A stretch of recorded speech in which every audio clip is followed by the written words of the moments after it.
Good afternoon or morning, depending on where you are. We'll give it another minute, minute and a half as people filter in, and welcome.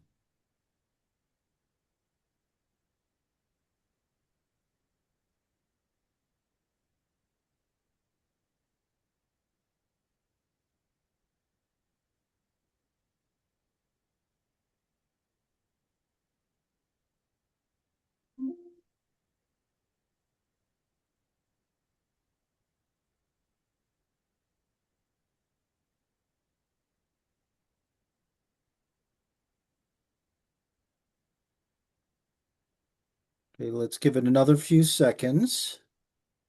I think the numbers are still coming in.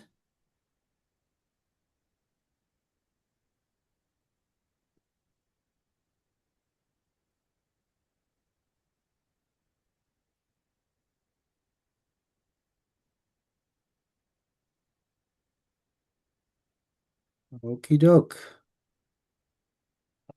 Well, welcome everyone. Welcome to today's NASEO NARUC webinar on integrating grid edge resources and demand flexibility into distribution planning. I'm Rodney Sobin, Senior Fellow with NASEO, and am joined by our NARUC friend and colleague, Jeff Loiter. And we're also fortunate to have Massachusetts Department of Public Utilities Commissioner Stacy Rubin. Could I have the next slide, by the way? We're fortunate today to have a presentation by Eric Cutter and Jeremy Laundergan. Sorry, it's been a long day already. With Energy and Environmental Economics, or E3, and we are fortunate also to have Stephanie Wayland of the California Energy Commission, who will be our moderator today. I also want to thank my NASEO colleagues Camille Norton and Jasmine Shia for their assistance in putting this webinar together and operating it. Before getting to the main event, we'd like to offer a few words on NASEO and NARUC. Next slide. On behalf of NASEO, welcome. We are the National Association of State Energy Officials, for those of you unfamiliar with us. We are the association of the 56 state and territory energy offices. We serve as a resource for them, and we encourage peer learning and exchange and provide education and programs to support the objectives of the state energy offices. And we also work to advance their interests before the Congress and the administration. Next slide. We work along the entire gamut, or pretty much the entire gamut of energy topics. You'll see various symbols there. We could have added a few more, but it would get to be an eye chart. Among the others that we would add would be geothermal energy, nuclear power, industrial energy management, critical materials, among others. This webinar today is offered under the aegis of our Electricity Committee, as well as co-sponsored by our friends and colleagues at NARUC. So with the next slide, please, let me ask Jeff Loiter and Commissioner Rubin to offer a few words from the NARUC side. Jeff. Thanks, Rod. I appreciate it. And we always appreciate being able to partner with our friends at NASEO, and that's something that NARUC has been doing for many years in a variety of ways. NARUC is the association that serves all the public utility commissions, the commissioners and their staff across the 50 plus states and territories. Very similar kind of mission to NASEO, although a key part of our mission is to serve the public interest by improving the quality and effectiveness of public utility regulation. That's what our commissioners and their staff do, and we're here to try to help them. I'm a technical director in our Center for Partnerships and Innovation. We are the technical assistance arm of NARUC. We're funded by cooperative agreements with a few of the offices within the Department of Energy. And so while our regulators cover things like water and telecom, among others, our work at CPI really focuses on energy.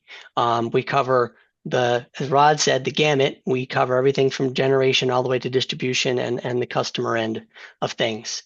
We also have an area of expertise in critical infrastructure preparedness and cybersecurity. So if you are looking for any resources on that, please visit our web pages to find those.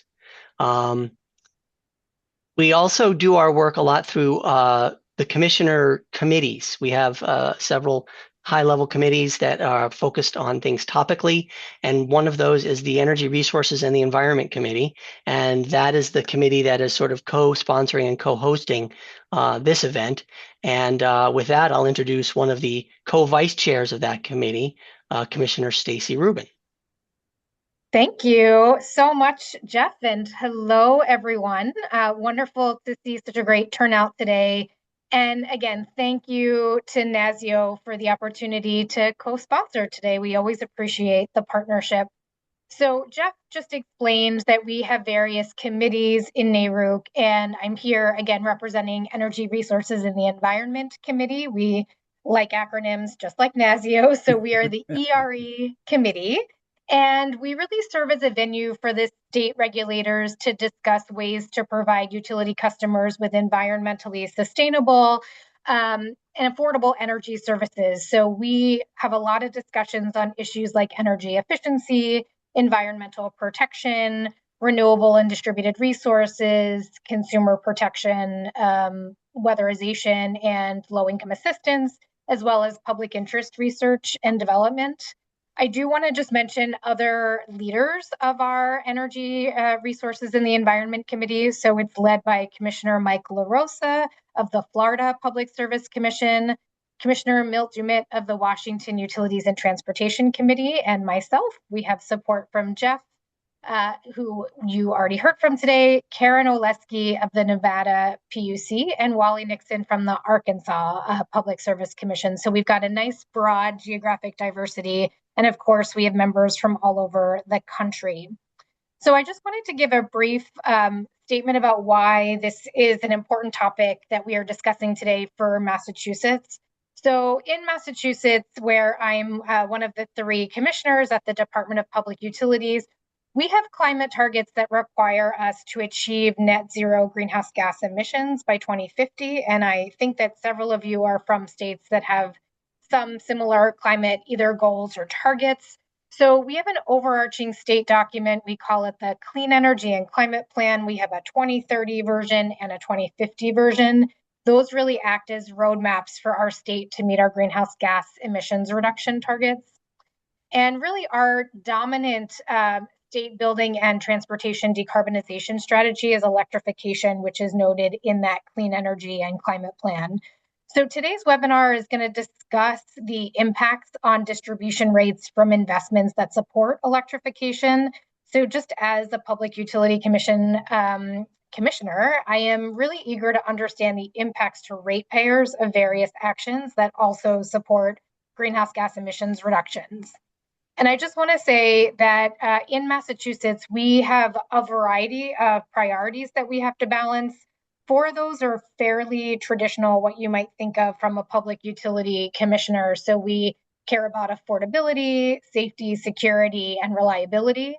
But we recently, in the last couple of years, were directed by our state legislature to consider greenhouse gas emissions reductions and equity. So we have these 6 priorities that we're balancing, which sometimes can be in tension, and we're always trying to find the right balance. I'll just note that one of our strategies to meet our climate targets is requiring our electric distribution companies to develop these strategic roadmaps to modernize the electric grid. We're really looking to enable an affordable and equitable clean energy transition. So we have approved these specific strategic plans. We're allowing some planned company investments that are geared towards modernizing and upgrading the grid to enable this transition. So we're talking about in our plans these improved grid reliability and resiliency, specifically to address these extreme weather events that we're seeing in Massachusetts. I know we're seeing it elsewhere across the country. These plans are also preparing the grid for the rapid deployment of renewable energy. We're trying to support energy storage and the emerging electrification technologies, as well as expanding and strengthening distributed energy resources connections.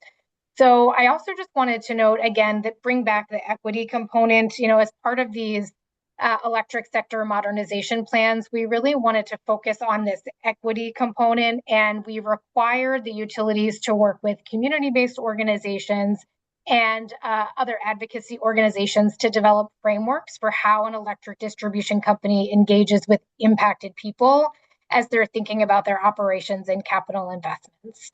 So I would say those plans are sort of our backdrop, but we also have a lot of key open proceedings to address load growth and climate targets. So we're looking at expanding interconnection of DERs, time varying rates, virtual power plants, changes to our energy storage system tariffs, and also utility electric vehicle programs. So I'm really excited and confident that today's webinar is going to ask and answer questions about distribution system planning and impacts on affordability in a way that touches several topics that are of interest to us here at the Massachusetts Department of Public Utilities.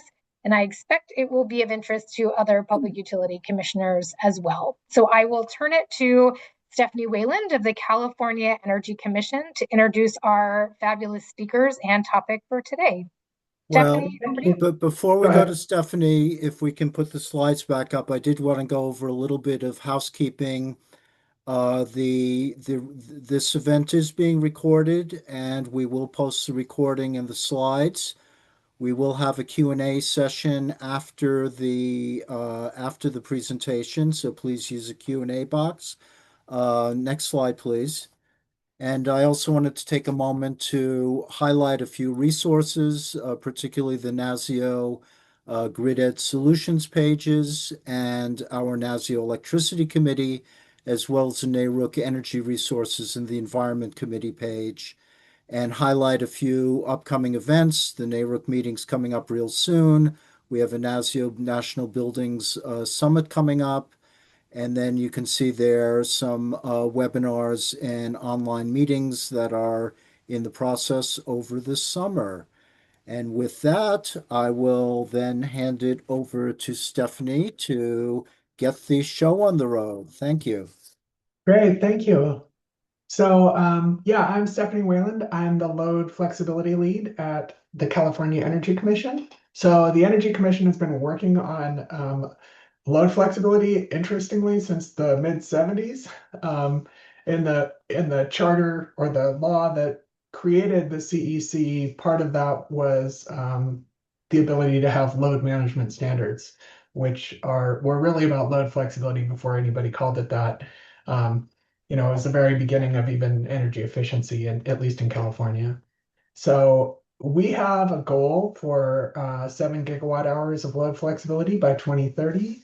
And to support that goal, we have a couple of things going on. One is the load management standards, where we're encouraging utilities to have sort of highly dynamic hourly prices that are really can make it possible for utility customers to get rewarded for shifting loads.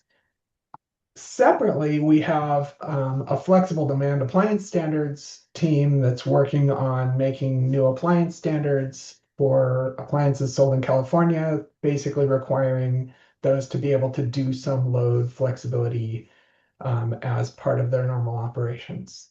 So that's probably the very highest level of what CEC is working on right now. It's a lot of exciting stuff, but mostly still in process. The load management standards are done. Hopefully we'll be seeing these rates in the next couple of years. A little bit of fingers crossed, but and so now, in support of that, the CPUC and the investor-owned utilities have been doing a lot of work, and this is part of that. Eric Cutter and Jeremy Londergan from E3 under contract with PG&E have done some really good work for integrated distribution system planning, and I want to pass it over to them to have as much time as possible to discuss their work and answer questions. So if you two would like to introduce yourself quickly, and I'll leave it to you. Great, thank you. And apologize, I tried testing my camera this morning, but it refuses to cooperate with Zoom at the moment. So I'm Eric Cutter. I'm a partner at Energy and Environmental Economics, and I'm joined by Jeremy Londergan, our senior director, who comes to us from Internex, having worked for 20 years in distribution planning. And we're going to plan on talking. We have a whole bunch of slides. We're not going to try and cover them all, but thought they would be good to include as reference material for the handout. And we are going to do our best to stay under 25 minutes so we have plenty of time for questions. So if we go to the next slide. So E3 is an energy consulting firm. We're based in San Francisco, and we work primarily on economics and policy of the clean energy transition. And one of our very first projects actually was evaluating solar as an alternative to an upgrade to PG&E's Kerman substation all the way back in 1991. So a long history of distribution planning and non-wires alternatives. Let me go to the next slide. So I think most or all of you will be familiar with why we're talking about distribution today and why it's such a hot topic. But the perspective we're trying to bring today is, yes, distribution is a big part of utility rates and a fast-growing category of spending, both for replacing aging infrastructure, but also for wildfire and resiliency, grid modernization, and of course, enabling DER and customer choice. But I've seen, we see a lot of stakeholders and regulators, perhaps, and policymakers connecting these four dots and then jumping to the conclusion that, well, we just have to encourage utilities, maybe over their objection, to adopt more DER, and that will reduce distribution costs and reduce rates. So we're going to describe that that is possible, but it takes a little more forethought and planning than you might expect. Next slide. Also, probably familiar, there is a widespread effort to integrate DER and distribution planning through integrated distribution system planning proceedings and integrated system planning proceedings. And LBNL and ESIG are just two organizations who've been, and there are many others who've been providing a lot of good coordination of what it means to do this well and how regulators, stakeholders, and policymakers can be included from the beginning with a lot more transparency on how utilities are planning their distribution system. Next slide. So this is laying out some of the concepts that are going to be important today. The most important ones are distinguishing the distribution system from the rest of the grid and distinguishing the primary and secondary portion of the distribution system. And the crucial distinction there, and most of the conversation tends to focus on the primary. So that's at the substation and maybe the substation bank and the feeders that are coming off the substation. They're serving very roughly around 10,000 customers, and the upgrades are driven by the coincident peak load of all of those customers. So there's a lot of diversity in load and a lot of customers participating or on that station, as distinct from the secondary system, which gets down to serving 10 might be a little small, but 10, 20, 50 customers. And those investments are driven not by the coincident peak load, but by what is sometimes called the non-coincident peak load or the connected load of those much smaller group of customers. So we'll go to the next slide. Now we're jumping deep into the weeds here, so and we'll go through this and more through the presentation, but there's a marginal cost studies will focus on the marginal cost of the distribution system for rates and for planning and for avoided costs of distributed resources. And following from the prior slide, really want to emphasize there's a big distinction between what marginal costs are driven as the utility is growing and serving more customers and what costs can be avoided by reducing or managing the load of those customers. And I think you can see visually the costs that can be avoided are a very small subset of the marginal costs of the distribution system. And again, emphasizing avoiding those secondary costs is like an extra level of difficulty or challenge compared to the primary cost, which even still is more challenging than reducing the peak load on the bulk system. Next slide. Great. I get to now turn it over to Jeremy, who has had a lot of experience of, okay, there's all this potential out there. What does it take actually physically on the system to make it work? And then I'll jump back in and talk about the PG&E Electrification Impact Study and our paper on valuing distribution for DER. Thank you, Eric. So one of the reasons I'm very excited to join E3 last year is I've primarily worked on the planning up front, including grid modernization planning, et cetera. And oftentimes we come up with a grid modernization strategy with a utility, put that in front of a regulator. It's received well, get some good feedback from stakeholders, make adjustments, and the strategy is accepted. And then we roll up our sleeves and figure out what it's going to cost, and the application for funding comes through. And it's like, this is more expensive than we thought. So what we're really looking at doing is trying to get more into understanding the distribution costs and taking into account that implementation when we're doing that upfront economic analysis, in the hopes of, not getting sticker shock and also incorporating the costs of actually doing the implementation. But after doing this for a couple of decades now, one of the things that I realize is definitions can really get in the way. I've been in multiple proceedings over multiple years where people are using the exact same term and mean something completely different. So for your consideration and for all the proceedings going on all around the country, distributed energy resources, distributed generation plus demand response plus energy storage. Flexible resources. So there's two kind of newish terms. One is flexible interconnection and one is flexible load.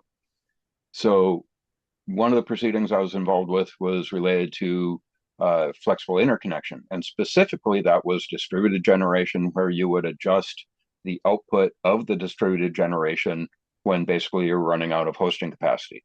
Initially, that's a scheduled curtailment. Okay, here's where we expect we're going to have hosting capacity issues. Please limit your export during those periods.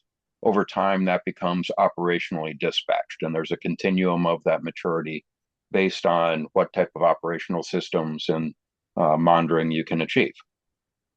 Flexible load, on the other hand, is a kind of new application or flavor of demand response. So rather than doing it, say, average of 12 times a year on the peak day to reduce load and or as a reliability if you have some sort of contingency event, it's a much more routine usage of demand response to provide grid services, primarily capacity, but I have another chart that will talk about what is a grid service.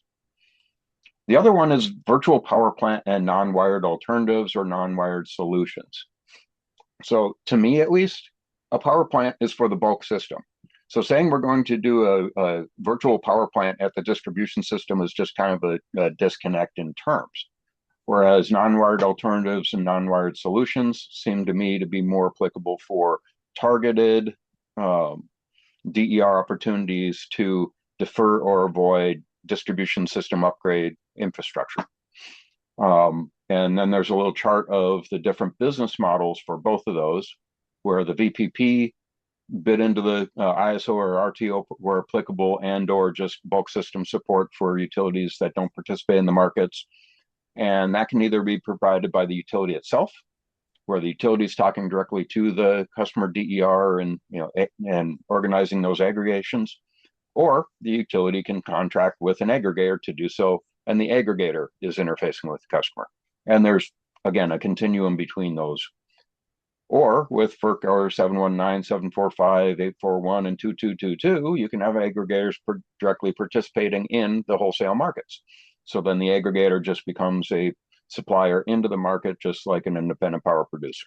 And the whole goal of this from FERC was to increase competition and help moderate pricing. Whereas with the non-wired alternative or solution on the distribution system, you really have the distribution operation company, DSO, monitoring and manage the distribution system. So either the utility itself is providing grid services to manage and mitigate any sort of grid needs, or they're bringing in aggregators to help mitigate it, or a combination of the two. So again, just for your consideration, so we all start using that same language. Another kind of new term is orchestration. So that's the ability to monitor and utilize DER in real time. So one of the things that happens as you get higher and higher penetrations of DER on a system, and that can include electric vehicles, which can drastically increase and decrease load when you start charging with level 2 and discharging, or unplugging, I guess, is understanding what's happening and being able to manage all those grid needs as the load has become much more dynamic on the distribution system, and being able to dispatch DER as applicable to support that much more dynamic load profile that's happening on the distribution system.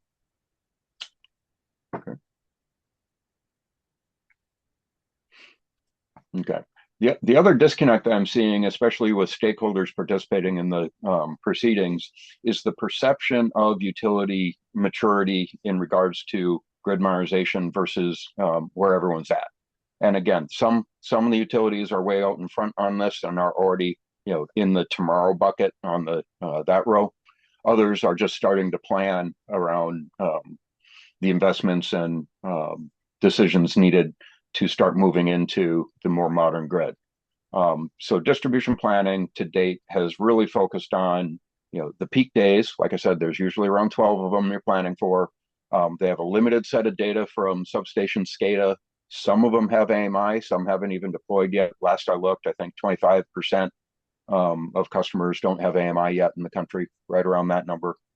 And there's multiple tools to perform an increasing variety of analyses for distribution planning. So that's actually getting more and more complex, switching between different softwares to analyze different things. Whereas tomorrow we're really looking at monthly variability of both loads and distributed generation, getting additional data outside of the substation from distribution automation, incorporating advanced metering infrastructure more, and really understanding that variable component. And distribution planning needs to mimic the distribution operations more, so they're not making false assumptions for what can be achievable and deployed versus what's theoretically possible. That's another thing I'm seeing in industry right now, is they're making assumptions that these things can be done when in fact the operational controls to do them don't exist yet. So that's where the grid modernization comes in, with advanced distribution management systems, distributed energy resource management systems, connectivity models of the distribution system, often called a digital twin. And I'll skip the last two columns in the interest of time. So what do you really need for DER to provide distribution grid services? You need the rules for the DER utilization. That's where the regulators come in, as well as the markets where applicable. DER aggregation points. For the markets, they go down to a pricing node. And typically they're aggregating more than one pricing node to actually have an aggregation that meets, I think it's 500 kilowatt minimum threshold for most markets.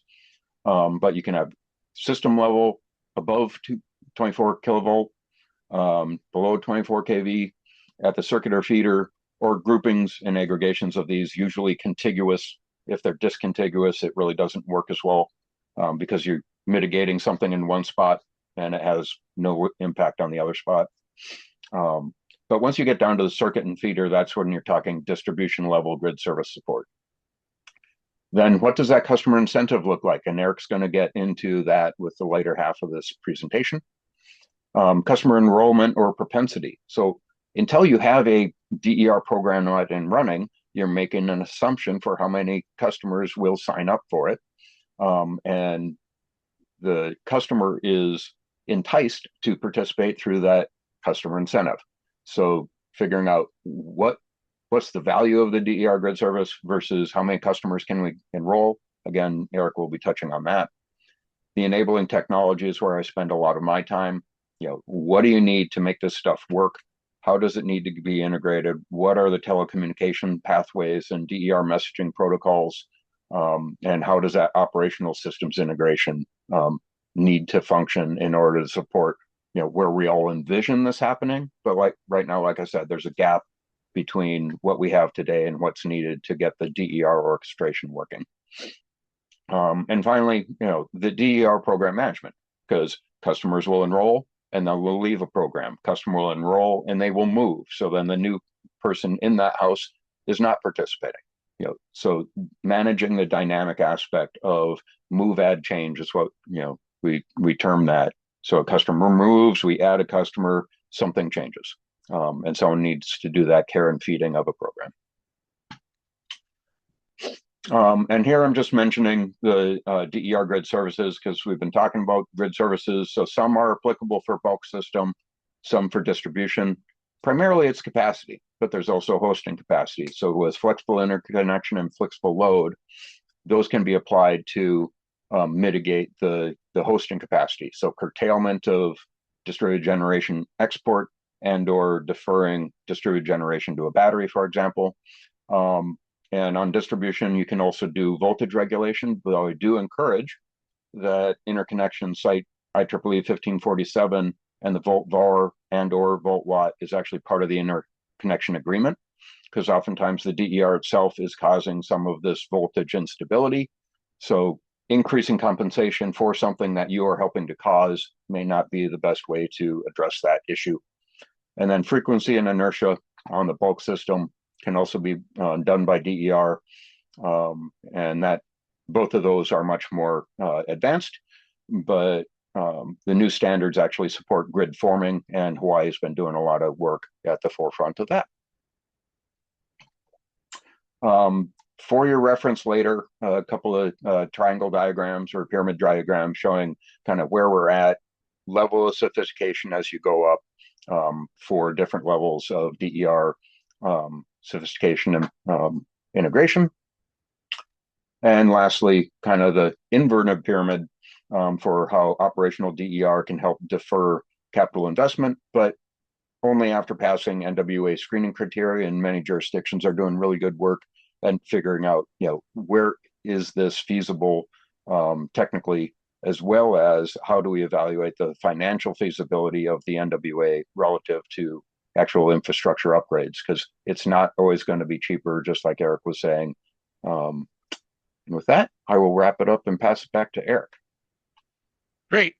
So Jeremy will keep advancing the slides for me. So I'm going to cover two projects, recent projects, and both of these have a lot of technical detail behind them. But for the presentation and today, I'm going to do a pretty quick overview, and I hope we can dig into any details you want in Q&A. So next slide. The PG&E Electrification Impact Study, I think, stands as a good example of where regulators in many states are trying to head, like I talked at the beginning, of exposing more of the distribution planning process to stakeholders and regulators in ways they can understand. So this was required by the CPUC, and they asked all three investor-owned utilities in California to perform a study. And the CPUC actually guided, we want you to do these three, all the utilities do these three scenarios so we can kind of understand all the results together. PG&E ended up doing the most in-depth analysis with their own distribution planning tools, LoadSeer and SIME. And these are the high-level takeaways, and I'll follow with a bit more detail. But they looked out through 2040, and they're specifically looking at the total investment to meet the demand in each of these three scenarios. And in the base case scenario, across all three scenarios, they're looking at between $23 and $31 billion between now and 2040 in distribution spend to meet electrification. And one of the key findings there for PG&E was that's pretty in line with their recent trends. We've looked at other utilities and it's been the opposite. They've studied out the impacts of electrification and are finding it will require a big increase in the pace and level of investment. And then one of the key findings for the study that's garnered the most interest is when you do that, the third scenario, which is orchestrated demand flexibility, how much can you reduce the costs? And they found about 7% of the cost can be saved with this orchestration of DER and load flexibility. And then some of the key findings of interest, they found almost 2/3 of the costs driven by electrification are on the secondary system, not the primary system. And so a lot of those costs aren't avoided simply by managing the coincident peak load, as I discussed earlier. They did find, PG&E did this analysis, when you look out ahead, that even with all the load growth, the dynamic that we're all striving for of connecting more customers to an existing system, growing the cost of that system in a managed way spreads the costs out over a larger pool of customers and can reduce rates. Key is the peaks of the distributions when they're looking at individual substations and feeders are becoming less and less aligned with the bulk system peak, especially with electrification. You're seeing, and this is California, not a particularly cold climate. They're seeing more winter morning peaks on some of their substations. So that really emphasizes the need to look at this at a local, not system-wide basis.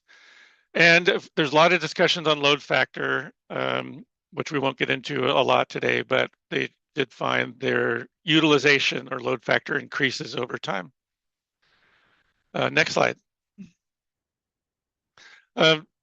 This is a diagram of how we conducted the study. I think I'll be quick in saying there's very granular forecasting of load and DER adoption, attaching load shapes, both default and managed, to each of those customers and load DERs and load types, then running that through PG&E's two primary planning softwares, LoadSeer, which is a long-term distribution planning tool to translate all that forecasting into what is it going to mean at each substation and feeder and identify the grid needs. And then LoadSeer passes their scenarios on to SIME, which is a power flow software that can identify the mitigations that meet the needs identified in LoadSeer. And there's a whole iterative loop that does that. Next slide. So the three scenarios, again, with a lot of stakeholder input and kind of directed by the CPUC. Of course, the baseline scenario. Then there was an equity scenario of prioritizing adoption in lower income and disadvantaged communities. And I mentioned the third load management or load flexibility orchestration scenario. It's important to emphasize it's a little bit different than you might expect. The equity scenario takes the same the adoption in the base scenario and is adding more to the disadvantaged communities to provide a kind of equal adoption in those communities as in the high income communities where you see more natural adoption. And that impacts the next slide, which shows the results of the PG&E's study. So the base case, here we go, is the 25 billion. This is again out through 2040. And you can see that the yellow is, most of this is occurring on the secondary system, not the primary. The equity scenario, again, we're just boosting adoption to make increase adoption in the disadvantaged communities kind of equal to the rest of the state, is higher. And then the orchestrated load flexibility is lower than the base case. And you can see here that most of the savings are occurring in the blue category on the primary system. There's some on the secondary system. Next slide. This is Rodney. If I could interject with the clarifying question we have in the chat. If you can clarify what you mean by secondary distribution and what are some examples of those costs in contrast to primary. Thank you. Yes. Let's quickly jump back to slide 6, Jeremy, if we can.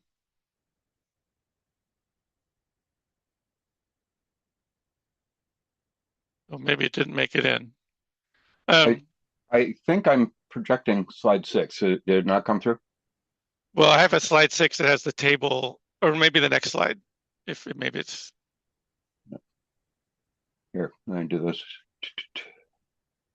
in any case, the secondary system is the kind of downstream part of the distribution system that is connecting to the smaller group of customers. Includes the final line transformers, the secondary distribution line, and they're serving a smaller group of customers compared to the primary, which is the substation and feeders that are serving a much larger group of customers. And that's the substation itself, the transformers at the substation bank, and the primary feeders that go out of the substation. So let's go back and keep going from there. Thank you. So where were we? Slide. Oh, yeah. So this is an illustration of how the orchestration scenario achieve that load reduction and cost savings. And if we jump to the 2040, the bulk in California, right, we're projecting really high EV adoption. The bulk is in these green categories. The light green is just managed one-way EV charging. The dark green is two-way vehicle to grid. So, we're presuming between now and 2040, we're going to make a lot of progress on V to G. The buildings are here in the light, or I'll call it blue, of managing the load on building electrification, and then the dark purple is distributed batteries. So it'll give you a sense of what's adding up to that load reduction. Next slide.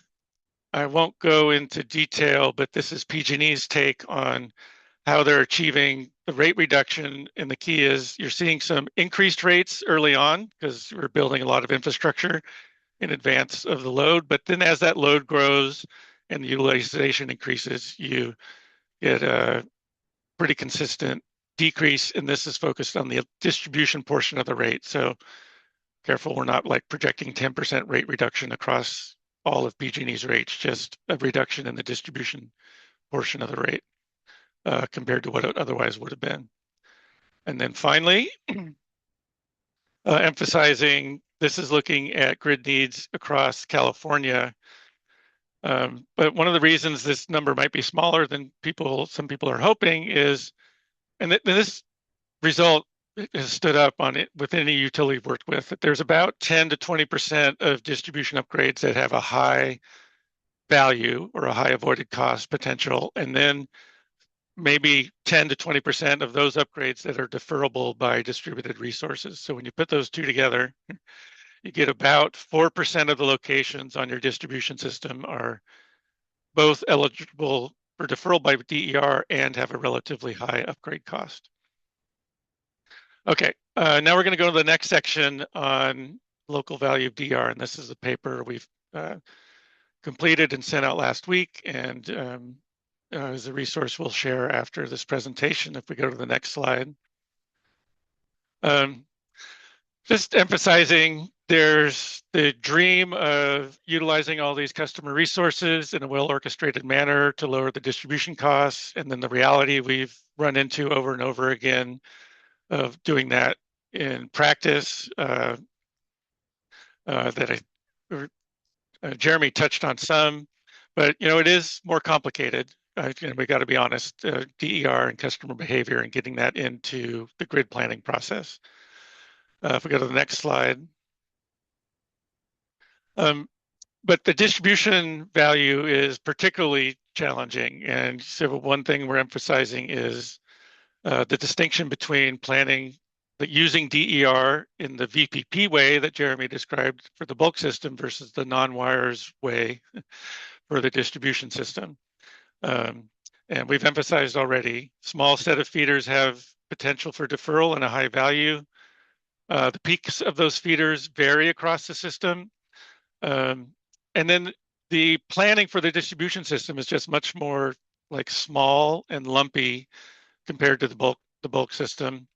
And so you're really talking about a deferral that provides a value for 1, 3, 5 years, but eventually that upgrade is usually going to be built anyway. And then there's the concept of an effective capacity on the bulk system, which is effective load carrying capacity. How much is that reliably contributing to the peak?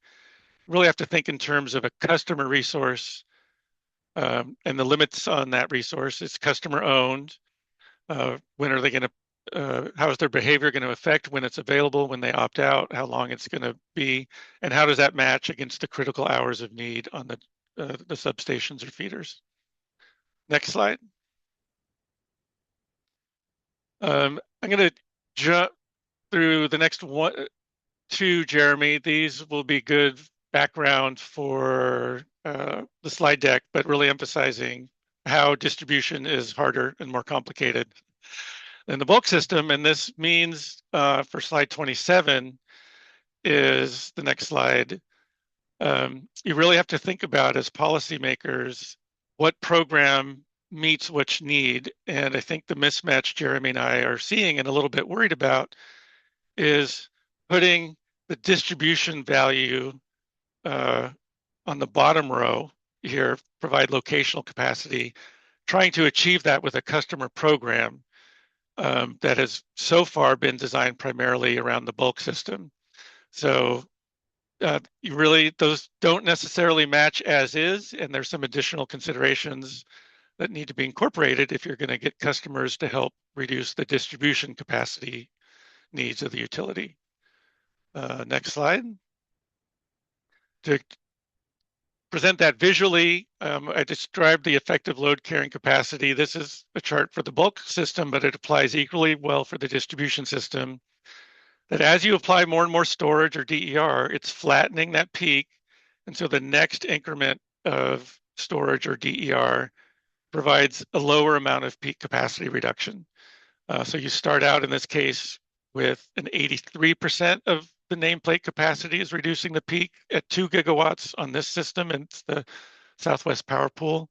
But by the time you get to 6 gigawatts, you're down to 50% effective capacity. And the chart on the right is showing just how variable the peaks on the feeders are. And this is for a municipal utility in California. Next slide. Okay, so I think I'll wrap it up here soon. These are in the paper. But this is all combining to seeing some programs that have either been mandated by legislation or kind of required for utilities to implement. And the features of those programs that are causing us some worry are providing the value based on marginal cost rather than avoided cost, as we talked about at the very beginning. Using a system-wide target or dispatch window versus a local. Paying for that value across the whole system rather than only for the targeted feeders with needs, and not making that adjustment for discounting the nameplate or enrolled capacity to the effective capacity. And then finally, some programs have, they're locking in the payments for 10 years. We're just seeing the grid is going to evolve quite a bit in the next 10 years. So that all of these provide a risk of overcompensation in the programs, which leads to our next slide. These are the principles we're recommending, the money slide for this presentation, that policymakers and utilities and regulators can think about, which is we really want to make sure this is promoting affordability, and that means you are compensating the DER probably below the actual avoided cost, so you're saving some of that savings for rate reductions, and you're focusing those payments where they're providing value on the distribution system. You're paying, again, for measured performance, not for nameplate. And then finally, we haven't emphasized yet, really seeing states or utilities keep adding on programs. And now we have over 15 programs in California for each utility. And this really needs a focus and an emphasis from the policymakers and regulators, because it's not going to happen on its own from consensus-driven stakeholder processes of driving towards consolidation and just enabling technology and system that is low cost, high volume, and really easy to participate in. And as an example of that, I'm going to go to the next slide, which is where it's not happening. And I'm not trying to call these companies out or anything. It's just each utility is working with primarily one or two electric vehicle service providers, not all four. And each of those service providers covers only a part of the fleet. And this is great for pilots and proving technologies and getting things off the ground. But, as we're talking in California, we're really coming to the question of, should we just require as a starting point, if you're going to get a payment from the utility or the state, you need to work with everybody, and that's not going to happen tomorrow, but that needs to be the vision we're headed towards. And with that, I'll conclude. The next slide is the table that's in the paper of our survey of law for different programs, and so an example of the detail you can find. And let me stop there and turn it back over. I'm going to Stephanie, right, for some facilitation and moderation. Thank you, Eric and Jeremy, very much. So I'd like everybody to invite everybody to put questions into the Q&A if you have questions. And meanwhile, as you do that, Commissioner Rubin, would you like to ask the first one? I would. Thank you, Stephanie. And thank you, Eric and Jeremy. This is great to learn about. I just want to dig into your DER compensation study. You mentioned that a recommendation is to pay for measured performance. I just wonder if you can say a little bit more about that. What are some examples of ways to measure that performance? And also, would those methods vary depending on the jurisdiction? Well, to the point Jeremy made, it'll depend on the technology and how, whether the utility is in today land or tomorrow land. And how readily AMI data or other data is available. But one is really doing a good job of making use of AMI data and all the sub-meters that are out there that aren't necessarily revenue grade, but the EV chargers, the EVs, the storage providers, the solar, there's a lot of information on what they're doing that can be harnessed to really evaluate how they're performing in a given hour. There really are two categories. There's the dispatchable resources like storage and EVs that you can actually measure what they're dispatching. And then there are the load flexibility, which is you're really having to measure against a counterfactual that you're not going to be able to measure directly. And there are approaches like recurve flex meter is one example, where they're using statistics and A/B testing and comparison groups to do a better job, and that's been approved. I know that's approved by the CAISO, but I don't know how far they've gotten elsewhere. So those are two good examples of how you can measure the performance and really get away from what's most common is like a 1 in 10 day baseline, or looking at the prior day with similar weather, which just doesn't work for EVs in particular. Yeah, and I'll just add that also does not work for energy storage. So yeah, we need to reassess the measurement and verification to really figure out what would have happened in the absence of an event. Thank you. Yeah, as an evaluation professional for a lot of years, batteries are a little tricky, and they can be making a counterfactual baseline for them is enjoyable if that's the kind of thing you like doing, but otherwise quite hard. Okay, so Commissioner Rubin, was that your question, or did that cover everything?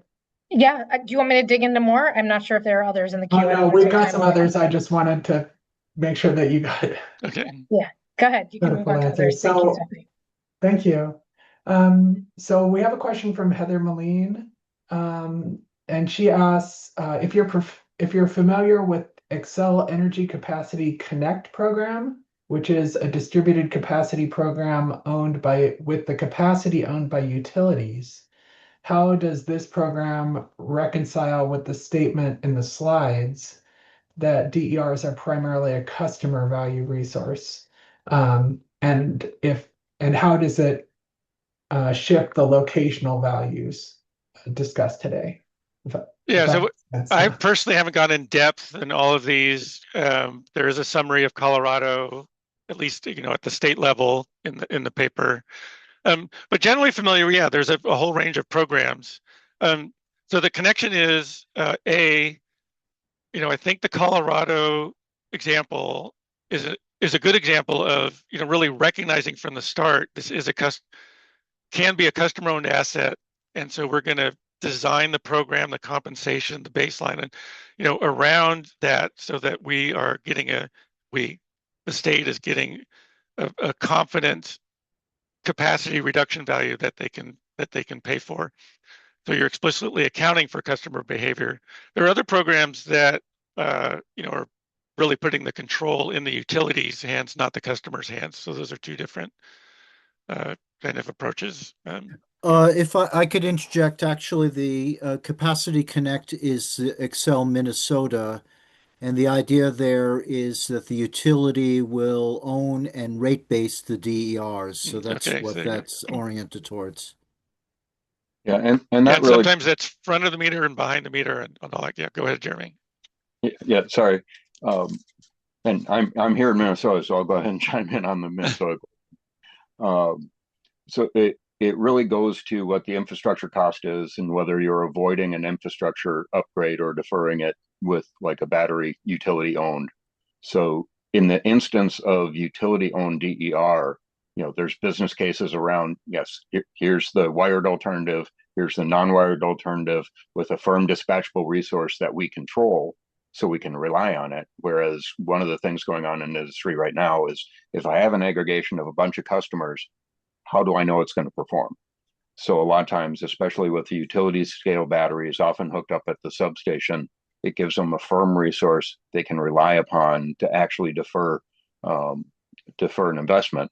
Because if the DER does not perform, then you have usually protection violations, and customers have outages.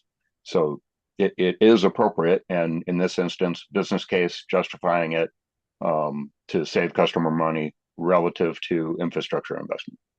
And my recollection of the Minnesota program is that under the distributed capacity procurement mechanism, the utility would prefer to site these in places where it makes better sense in terms of distribution. So it has some characteristics of a non-wire solution in addition to offering bulk grid services. Yeah, and I'll just touch really quick on combine the two. So the measurement verification we already said was difficult. If you have a dual use resource, specifically batteries, to provide both distribution and bulk system support, doing the measurement and verification around that dual use is it's difficult. Still challenging. So yeah, that's challenging. That's where Stephanie and others we can put on our technical hat and have some fun. Yeah. So we're coming up on time here. I was wondering if there's time to do one last question before we close. Yes. All right. I like this one from Athindra Venkatraman from RMI. She says, I concur with your core point on challenges around customer program design not focusing on avoided costs. Are there examples of best practices or well-designed programs today that appropriately value and integrate into distribution planning? Again, I haven't gone in depth, but in the paper and on this table, I did think the Colorado and Nevada examples were kind of more focused on how do we do this at the distribution level, and not just starting from a bulk system program and adding distribution on it, which I would say like the Illinois, New York, and Connecticut. Again, I'm speaking in broad brush and not to speak ill of anyone, didn't focus as much on like really how to get the distribution value out of this.